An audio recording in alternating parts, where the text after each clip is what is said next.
नमस्कार दोस्तों, revise channel पे आपका स्वागत है। तो आज की इस वीडियो में हम लोग एसएससी सीजीएल 2021 का 19 अप्रैल 2022 को जो पहला शिफ्ट हुआ था उसका बेस्ट क्वेश्चन हम लोग इस वीडियो में डिस्कस करेंगे। आपको पता ही है, हर एक शिफ्ट में 25 मैथ का क्वेश्चन रहता है, जिसमें से 5 से 6 क्वेश्चन अच्छा क्वेश्चन होता है, चाहे वो थोड़ा सा ट्रिकी हो, कॉन्सेप्चुअली थोड़ा सा कैलकुलेटिव हो। ठीक है, तो उस क्वेश्चन को हम लोग अलग से भी सॉल्व करते हैं।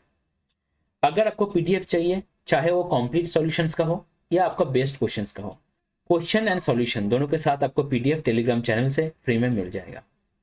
इसके पहले हम लोग इस शिफ्ट का डिटेल में 25 क्वेश्चन सॉल्व कर चुके हैं, अलग से हम लोग बेस्ट क्वेश्चंस को सॉल्व कर रहे हैं। क्लियर है? तो स्टार्ट किया जाए। चलिए स्टार्ट करते हैं। क्वेश्चन जो है आपका परसेंटेज से है। तो क्वेश्चन आप देख रहे हो लगभग 4.5 लाइन के बराबर है।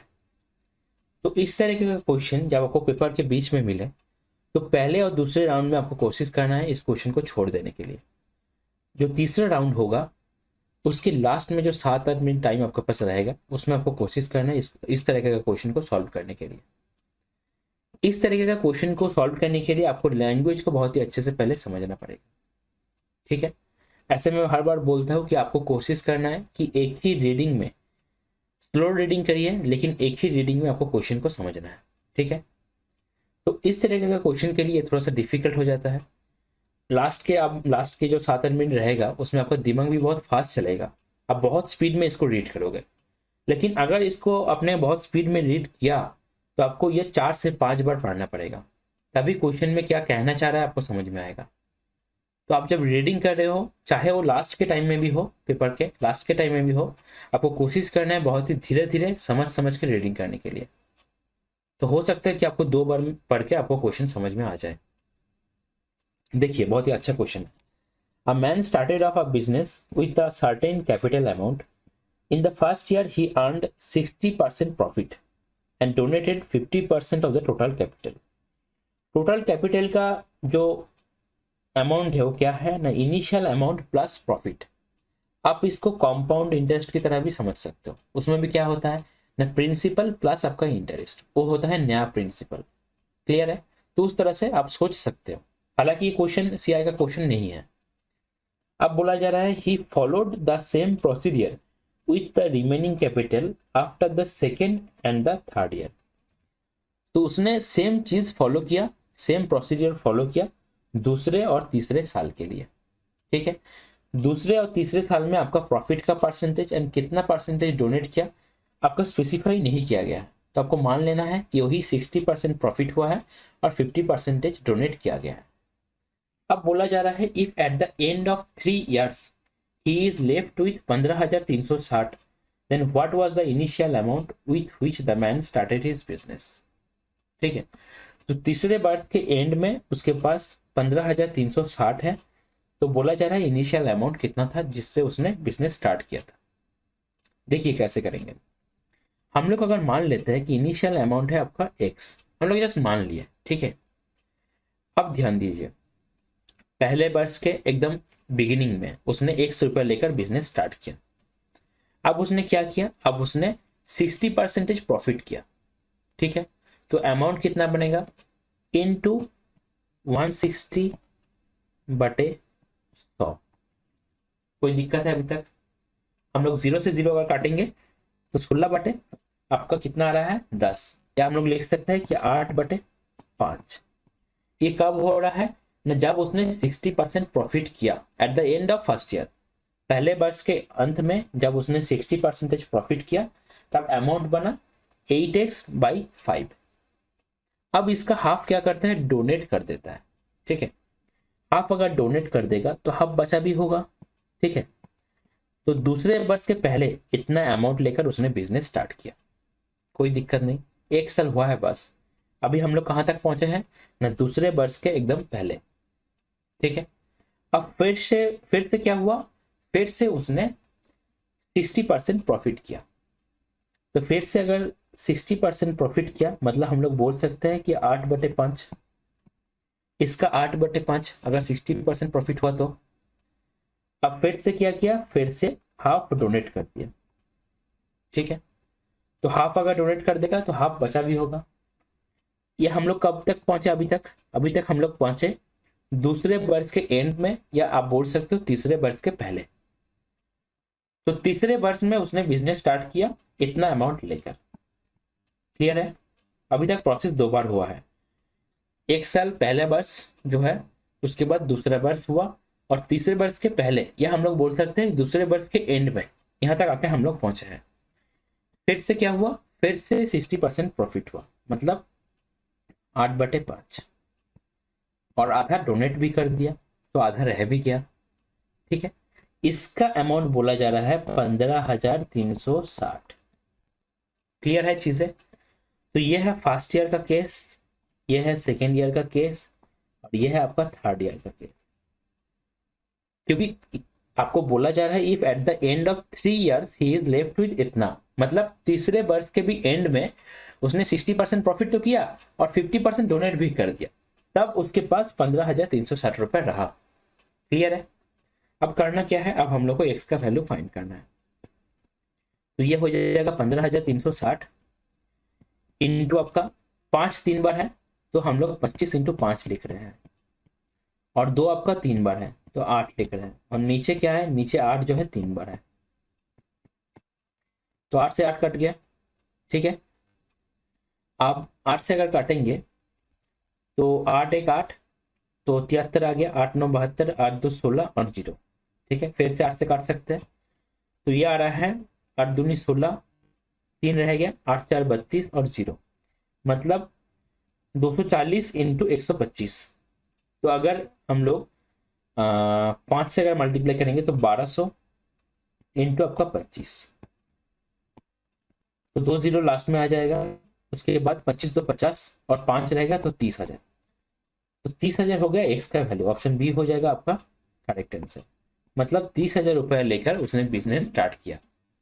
अब आप अगर देखोगे 30,000 रुपए लेकर उसने 60% प्रॉफिट किया पहले वर्ष के एंड में, हाफ डोनेट किया, फिर से 60% प्रॉफिट किया, हाफ डोनेट किया, फिर से 60% प्रॉफिट किया, हाफ डोनेट किया। अब इतना आके उसके पास कितना बचा, 15,360।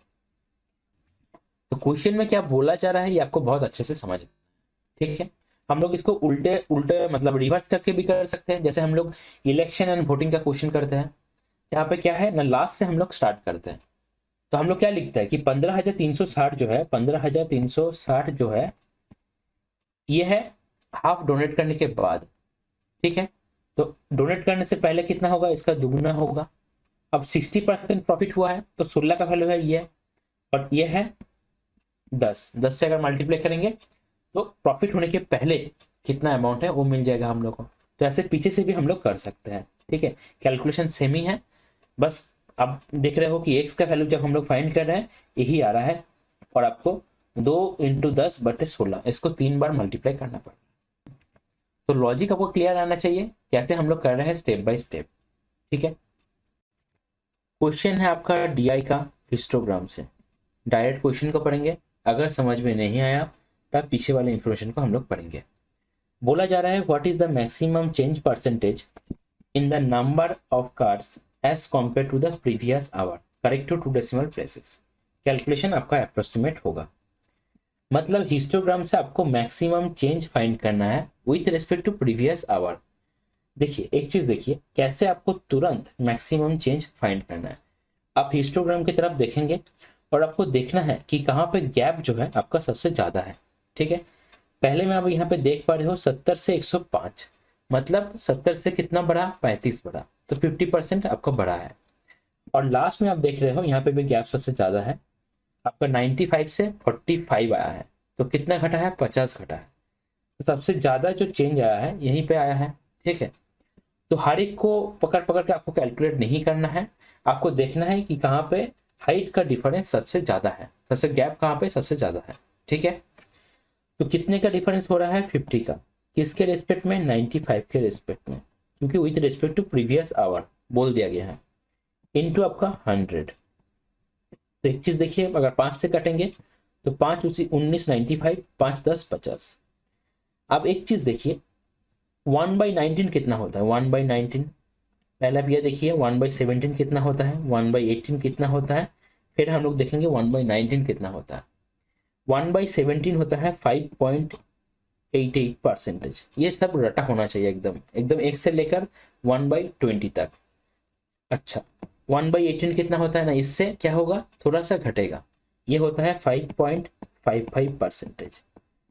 और 1/19 कितना होता है ना, ये होता है 5.26%। ठीक है, तो आप देख पा रहे हो 100/19, ठीक है, ये क्या आ जाएगा 5.26 इंटू 10, तो 52.6 का आंसर होगा। ऐसे आप कैलकुलेट कर सकते हो, या तो आप ऐसे भी देख सकते हो कि डायरेक्ट क्या आ रहा है ना, 1000/19 आ रहा है, तो 19×5 कितना आएगा 95, तो 5 रह जाएगा तो 50, तो 2 से जाएगा। ठीक है, तो यही से आप कंक्लूड कर सकते हो कि ऑप्शन ए जो होगा आपका फाइनल आंसर होगा।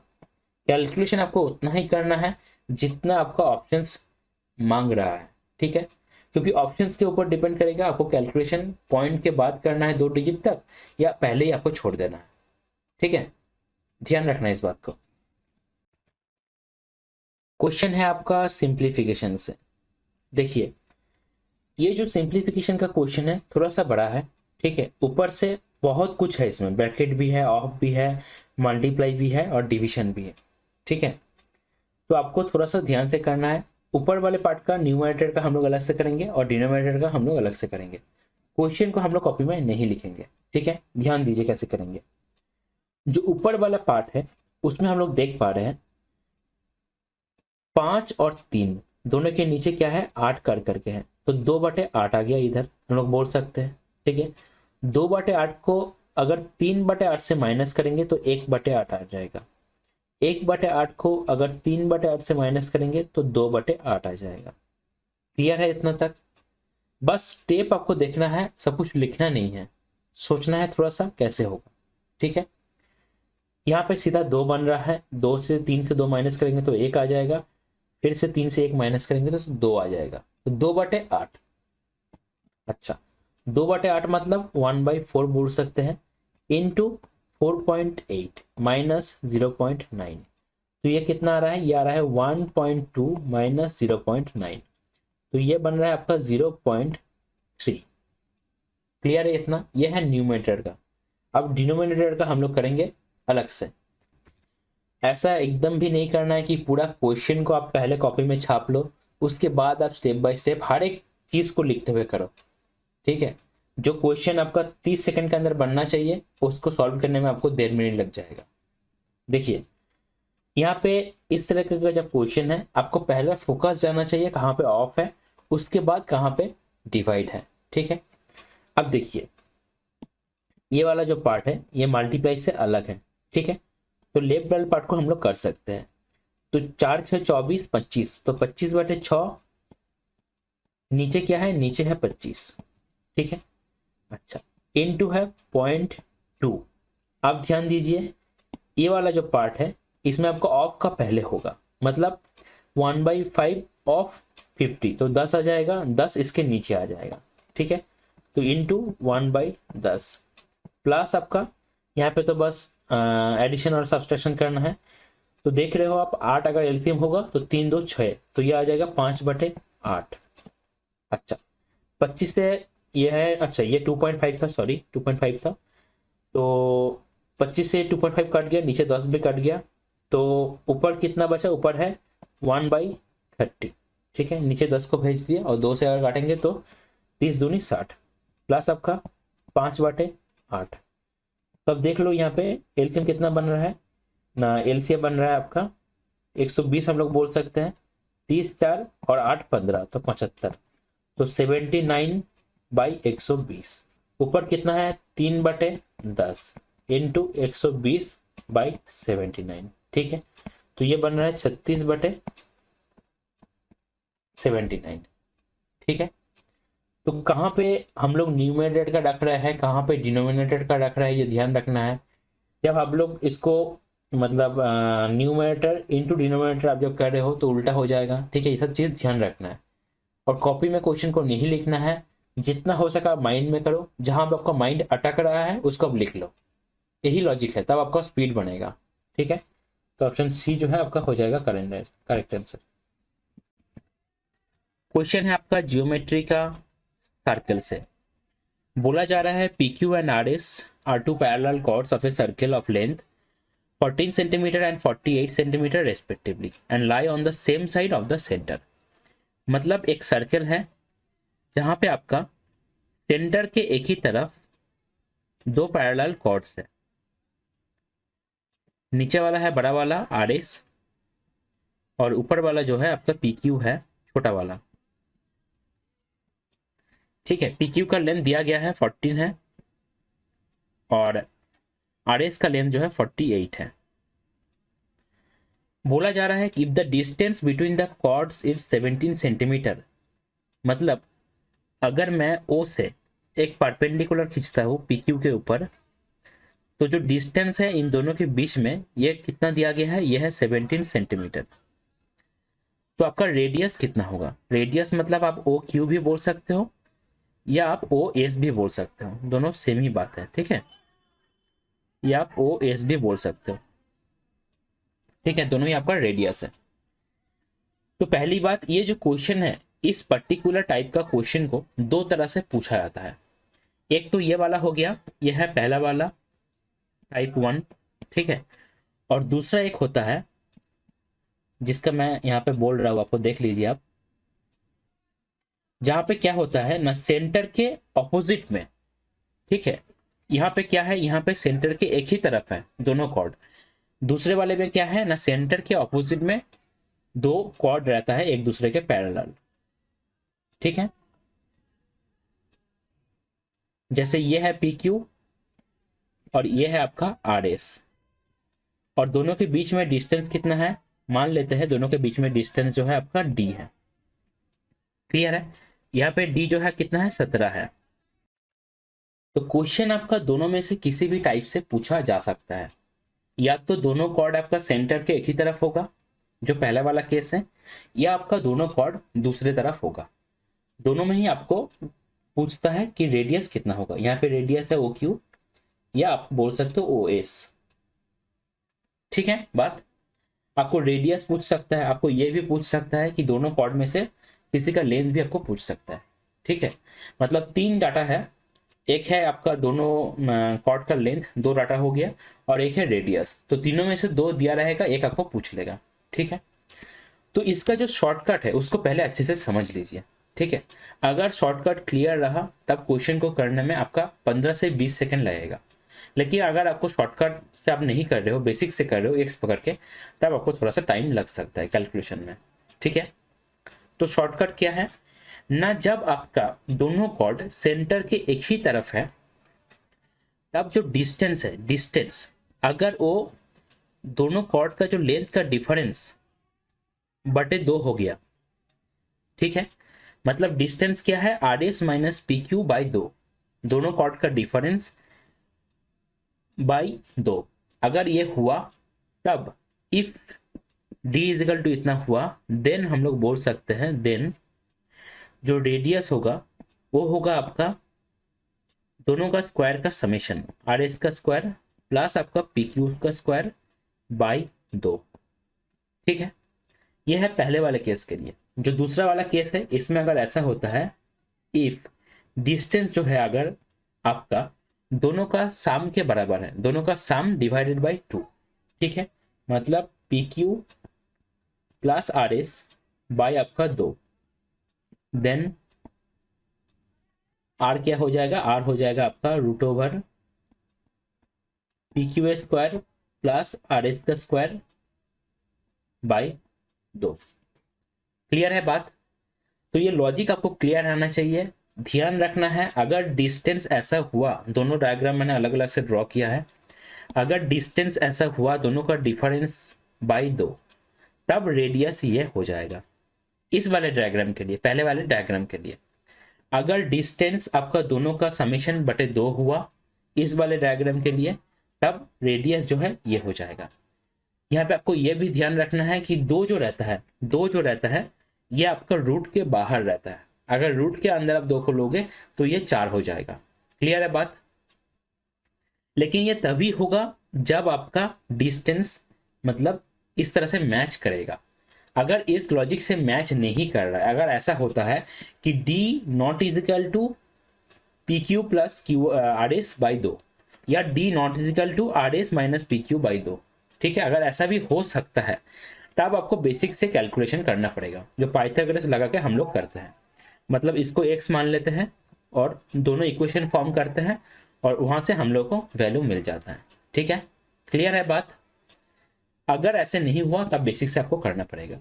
लेकिन मैं आपको बोल दूं 95% क्वेश्चन में इस टाइप का जो क्वेश्चन है 95% केस में आपका इस लॉजिक से ही आंसर आ जाएगा। ये एक्चुअली कुछ भी नहीं है, ये बस डायरेक्ट रिजल्ट है। ठीक है, लेकिन जो 5% बचा है, ठीक है, तो ऐसा हो सकता है कि कभी क्वेश्चन ऐसा आ जाए जहां पे डी का वैल्यू ऐसे आपका मैच ना करे, मतलब डिस्टेंस का वैल्यू ऐसे आपका मैच ना करे, तब आपको बेसिक से सॉल्व करना पड़ेगा पाइथागोरस लगा के। क्लियर है बात? ऐसा भी हो सकता है कि क्वेश्चन इस 5% से ही आए, क्योंकि पहले भी ऐसा एक क्वेश्चन प्रीवियस ईयर में आ चुका है जहां पे आपका लॉजिक ऐसे मेंटेन नहीं रहता है, मतलब डी का वैल्यू आप लोग ऐसे मैच नहीं करा सकते हो। ठीक है, अगर मैच नहीं करेगा तब आपको बेसिक से करना पड़ेगा। क्लियर है बात? अच्छा, अब आंसर देख लेते हैं। आंसर क्या हो जाएगा ना, आर जो है that will be root over P Q square. P Q कितना है 14, 14 का स्क्वायर कितना 196 प्लस आपका 48 का स्क्वायर। आपको बार बार बोला जाता है कि 1 से लेकर 50 तक सबका स्क्वायर एकदम रटा होना चाहिए, तो ये उसका एप्लीकेशन है। ठीक है, जितना जल्दी आप स्क्वायर को याद रखोगे, जितना जल्दी आप लिखोगे, जितना जल्दी आपको याद आएगा उतना जल्दी आप क्वेश्चन को सॉल्व करोगे। तो 48 का स्क्वायर कितना होता है ना 2304, 49 होता है 2601 बटे आपका 2, 2 बाहर रहना चाहिए। तो ऊपर कितना आ रहा है 4, अगर ऐड कर देंगे 196 के साथ तो 200 आ जाएगा, 200 प्लस 2300 तो 2500, रूट ओवर 2500 तो 50, 50 बटे 2। तो आर का वैल्यू कितना है, आर का वैल्यू हो जाएगा आपका 25। क्लियर है बात? तो लॉजिक जो है वो क्लियर रहना चाहिए, कंडीशन आपका क्लियर रहना चाहिए। अगर ऐसा होगा तभी आर हम लोग ऐसे फाइंड कर सकते हैं। 5% केस ऐसा भी होगा जहां पे डी का वैल्यू ऐसे मैच नहीं करेगा, अगर मैच नहीं करेगा तो बेसिक से करना है। ठीक है, क्वेश्चन है आपका जियोमेट्री का ट्राइंगल से। ठीक है, बोला जा रहा है ट्राइंगल एबीसी जो है क्यू पी आर के साथ सिमिलर है। ठीक है, इस तरह से जब दिया जाए आपको ध्यान रखना है कि किस अरेंज में, मतलब किस सीक्वेंस में नाम को दिया गया है। जैसे ए बी सी के साथ Q P R, by default आपको ये नहीं मानना है कि ए बी सी के साथ पी क्यू आर को दिया गया है। ठीक है, ये जो सीक्वेंस है ये आपको हेल्प करेगा रेशियो में लिखने के लिए। ठीक है, तो ये थोड़ा सा ध्यान रखना है, अगर इस तरह का क्वेश्चन में गलती होगा तो यहीं पे गलती होगा। क्लियर है बात? अच्छा, अब रेशियो दोनों का दिया गया है, ए बी सी का एरिया का और पी क्यू आर का एरिया का रेशियो दिया गया है। देखिए यहाँ पे बोल दिया गया है पी क्यू आर, लेकिन यहाँ पे बोला गया है क्यू पी आर। ठीक है, तो ध्यान रखना है जहाँ पे सिमिलरिटी दिया गया है कि ए बी सी जो है क्यू पी आर के साथ सिमिलर है, तो उस रेशियो में ही हम लोगों को लेना है, मतलब उस सीक्वेंस में ही हम लोगों को रेशियो बनाना है। क्लियर है? अब बोला जा रहा है क्यू पी जो है इतना है, पी आर इतना है, ए सी इतना है, तो what is the length of A B. देखिए ए बी जो है क्या क्या सिमिलर है ए बी सी के साथ, आपका क्यू पी आर। तो देखिए एक चीज आपको फाइंड करना है ए बी, तो ए बी के साथ हम लोग सेम सीक्वेंस में लेंगे, किसको लेंगे ना, हम लोग लेंगे क्यू पी को। ठीक है, ये ध्यान रखना है, यहीं पे गलती हो जाता है। बाय डिफॉल्ट लोग मान लेते हैं क्या ना, ट्राइंगल एबीसी जो है पी क्यू आर के साथ सिमिलर है। क्लियर है? तो ये थोड़ा सा ध्यान रखना है। अच्छा, तो root over A one by A two हम लोग सिमिलरिटी से बोल सकते हैं, root over A one by A two that is equal to क्या होगा ना, ए बी बाई हो जाएगा आपका क्यू पी या पी क्यू आप बोल सकते हो। तो A one by A two कितना आ जाएगा ना 11/8, ए बी फाइंड करना है एक्स, और क्यू पी कितना है ना 14.4। अगर आप इसको by default P Q R मान लेते तो ए बी के साथ हम लोग क्या पुट करते, अच्छा ए बी के साथ तभी भी आप हम लोग पी क्यू ही पुट करते क्योंकि पी क्यू आता ना। तो आपको ये ध्यान रखना है कि कैसे सिमिलरिटी दिया गया है। अच्छा, तो एक्स का वैल्यू कितना हो जाएगा, एक्स का वैल्यू हो जाएगा आपका 14.4 इंटू 11/8, 8 कितना होता है 144, तो 1.8 आ जाएगा, 1.8 इंटू 11 तो 198, तो पॉइंट एक डिजिट को छोड़ के लगेगा लास्ट से, तो ऑप्शन सी हो जाएगा आपका करेक्ट आंसर। ये था आपका इस वीडियो का लास्ट क्वेश्चन। इसके साथ ही इस लेक्चर को हम लोग यहीं पे एंड करेंगे। वीडियो के अंदर जितना भी क्वेश्चन है उसका क्वेश्चन एंड सॉल्यूशन दोनों ही आप लोग पीडीएफ के फॉर्मेट में टेलीग्राम ग्रुप से डाउनलोड कर सकते हो at free of cost. Telegram group का लिंक आपको डिस्क्रिप्शन में मिल जाएगा, वहाँ से टेलीग्राम ग्रुप में जाकर आप पीडीएफ को डाउनलोड कर सकते हो। इसके साथ ही अगर किसी को लगता है कि किसी भी क्वेश्चन में इससे भी बेटर अप्रोच हो सकता है तो आप कमेंट कर सकते हैं। इसके साथ ही हम लोग का टीम का जो मेल आईडी है रिवाइज properly@gmail.com, यहाँ पे भी आप लोग मेल भी कर सकते हैं। अगर आपका कोई पर्टिकुलर सजेशन भी है तो भी आप लोग मेल कर सकते हैं। क्लियर है? अब क्वेश्चन आता है कि कैसे हम लोग वीडियोस को अपने काम में लें, अच्छे से यूटिलाइज करें, कैसे हम लोग वीडियो से प्रैक्टिस करें। ठीक है, ये भी थोड़ा सा समझ लीजिए। देखिए ये सब बहुत बेसिक सा चीज़ है, लेकिन बहुत लोगों का क्या होता है कि पूरा प्रॉपर आइडिया नहीं रहता है तो थोड़ा सा वो लोग भटक जाता है। ठीक है, चीज़ों को करता है लेकिन प्रोसेस जो होता है थोड़ा सा सही नहीं रहता। तो प्रैक्टिस कैसे करना है समझ लीजिए। आपने वीडियो को स्टार्ट किया, वीडियो को स्टार्ट करने के बाद क्वेश्चन को देखते ही आपको पॉज कर लेना है।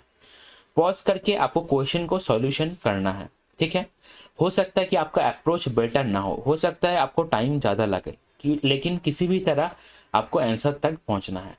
इसके बाद आपको वीडियो को देखना है। अगर आपने देखा कि अप्रोच कुछ बेटर है आपसे तो आप सीख लीजिए अप्रोच को अच्छे से, क्या किया गया है समझ लीजिए। ठीक है, अगर देखा कि सही अप्रोच है आपका भी और वीडियो का भी, तब आप आगे बढ़ जाइए। ठीक है, ये पॉज वाला बात बहुत ज़्यादा इंपॉर्टेंट है। हर एक क्वेश्चन में आपको पॉज करके ज़रूर से ज़रूर खुद से खुद आपको पहले ट्राई करना ही है, तभी आपको ये प्रैक्टिस काम में आएगा। क्लियर हुआ बात? ओके, नेक्स्ट देखिए, जितना क्वेश्चन है उसका आपने पहली बार वीडियो के साथ प्रैक्टिस तो किया, लेकिन कुछ क्वेश्चन ऐसा होगा जहाँ पे क्वेश्चन जो है एक ही फ्लो पे आपका नहीं बनेगा। अब ये जो फ्लो टूट रहा है ये किसी भी तरह से हो सकता है। हो सकता है कि आपको क्वेश्चन नहीं बने आपसे, हो सकता है क्वेश्चन को आपने मिसरीड किया, आपको सॉल्व करने में ज़्यादा टाइम लग गया, हो सकता है आपको कैलकुलेशन मिस्टेक हुआ। ठीक है, किसी भी तरह का फ्लो टूटने वाला अगर बात हुआ मतलब क्वेश्चन मेरा पहला फ्लो में नहीं बना, अगर ऐसा हुआ तो तुरंत आपको उस क्वेश्चन को मार्क कर लेना है और एटलीस्ट 1 वीक का गैप देना है। गैप देने के बाद उस क्वेश्चन को रिवाइज करना है। आप देख ही रहे हो चैनल का नाम भी है रिवाइज, इसीलिए चैनल का नाम रिवाइज रखा गया है, सो दैट जब भी आप चैनल का कुछ भी देखो, चैनल से जुड़े रहो, तो आपको हमेशा ये दिमाग में आना चाहिए कि मुझे इस चीज़ को रिवाइज करना है जो मैंने पहले पढ़ा है। हो सकता है वो मैथ हो सकता है वो जीके हो सकता है करंट अफेयर्स हो। क्लियर है बात? अब आपको रिवाइज, जितना क्वेश्चन आपका अटक गया या पहला फ्लो में नहीं बना, आपको उसको उतना बार रिवाइज करना है जब तक वो आपका पहला फ्लो में नहीं बन रहा है। अब यहाँ पे भी बात आता है, ये जो कितना बार रिवाइज करना है ये डिपेंड करेगा आपके ऊपर। हो सकता है आपके लिए वो 2 हो, किसी और के लिए वो 4 हो, या किसी और के लिए वो एक ही बार हो। ठीक है, लेकिन जब तक वो पहला फ्लो में नहीं बन रहा है, 1 वीक का गैप भी देना है, इंपॉर्टेंट है ये। जब तक 1 वीक के गैप में वो पहला फ्लो में नहीं बन रहा है तब तक आपको उसको रिवाइज करना है। क्लियर है बात?